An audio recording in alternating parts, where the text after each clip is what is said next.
I've watched a lot of rom-coms that people call garbage. Hell, my channel is like 40% Rent a Girlfriend, you know what I'm saying, dude? So when I see a rom-com that is called garbage, I usually think, oh, it's right up my alley. But today, I want to talk about a rom-com that truly made me hate it. Like, actually, quite possibly. What I'm saying is that I'm a trash rom-com kind of guy. I've sat through multiple chapters of Rent a Girlfriend. I've sat through multiple chapters of Mega Korewa. Hell, I even enjoyed some parts of My First Girlfriend as a Gal. All these anime are at best probably bad, you know what I'm saying? At best, they're probably 4 out of 10s, you know what I'm saying? They have many problems like characters, maybe comedy, maybe even the romance is pretty trash. But I've always found a way to sit through them and enjoy some parts of them. But in today's video, I'm going to be talking about the rom-com that has made me actually mad. Like, actually,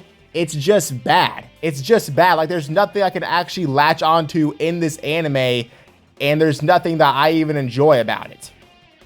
When I tell you that A Couple of Cuckoos could quite possibly be the worst rom-com ever invented, I truly believe that. This anime has aggravated me to my max limits out here, okay? Unlike all the rom-coms I just suggested to you, there isn't any redeeming factor whatsoever about A Couple of Cuckoos.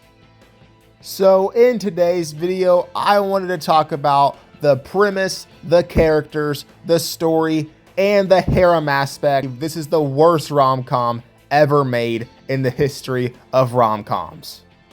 So first, let's talk about the premise. The premise is actually alright, and episode 1 actually isn't that bad in my opinion. The problem is that the anime never evolves behind the initial hook. It just stays in that same idea. For example, a lot of rom character actually like getting developed. There's no story going on, and it's just complete garbage going forward. Every arc protagonist, and to me, Nagi is if not one of the most frustrating characters I think I've ever seen in my lifetime. The issue is that Nagi has virtually no consistency in his character whatsoever. In one episode, he's interested in another girl. In another episode, he's interested in another girl. And then sometimes he's interested in no girl. It's probably the most frustrating heroine I think I've ever seen in my lifetime. The series constantly teases progress. Talk about maybe the character of Chi, the sister, legitimate route that the main protagonist can actually take in this series. You know what I'm saying, dude? Why is that even in the show? And it's just like you need to add a third one in. Nagi and Erika, it probably could have been a decent show, honestly, to be real with you guys. But instead, we know, you already know what's gonna happen. Hiro or Sachi come in and just ruin everything. And I mean, it's not even Erika's fault, you know what I'm saying, man? Because she's like the best part of the show. She's like the only character in the show that's actually tolerable whatsoever. And I mean, yeah, dude, every time progress starts for the main two people, it just gets ruined over and over again. I'm genuinely impressed how far we're into the series now, and the fact that there's still zero commitment to literally anything, honestly. But now let's talk about probably the worst part of A Couple of Cuckoos, and that is the story. Romance stories survive on progression, not necessarily confessions. Doesn't have to be dating either. They survive on progression. Characters should evolve over time. Dynamics should change. But Couple of Cuckoos, it feels like it's frozen in time. Like, it feels like there's nothing going on at all. The characters in A Couple of Cuckoos are virtually locked in time, basically. They solve the same problems over and over and over again. Whether it be misunderstandings or communication, it doesn't matter. They're basically just frozen every episode. The story promises progression, but it never actually delivers on progression. To compare it, it would be like if you were running on a treadmill, but you're not like actually going anywhere. You know what I'm saying? You're moving in the same spot, basically. That's basically what's happening with A Couple of Cuckoos. And finally, let's get into our last part, which is the harem aspect. In most harem shows, there's usually one girl who feels like the central character, right?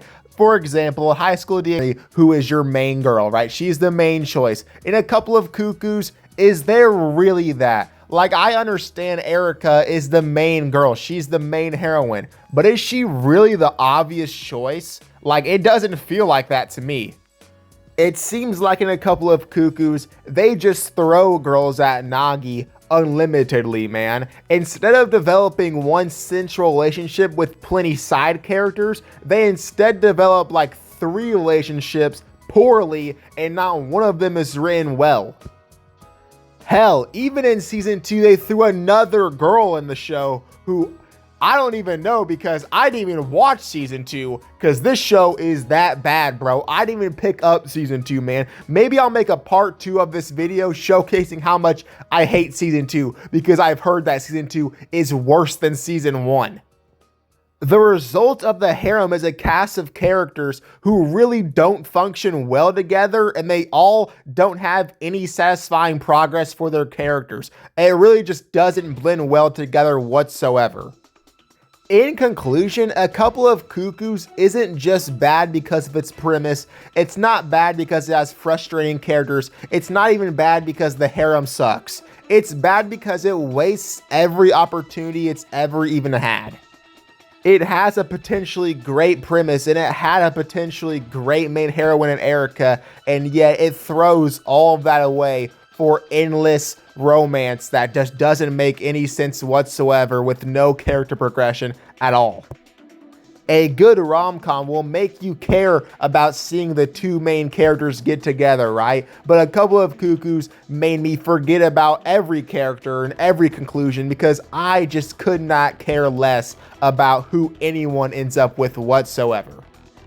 And that is probably the worst thing a romance anime can do. When the audience stops caring about the romance, the rom-com has already failed.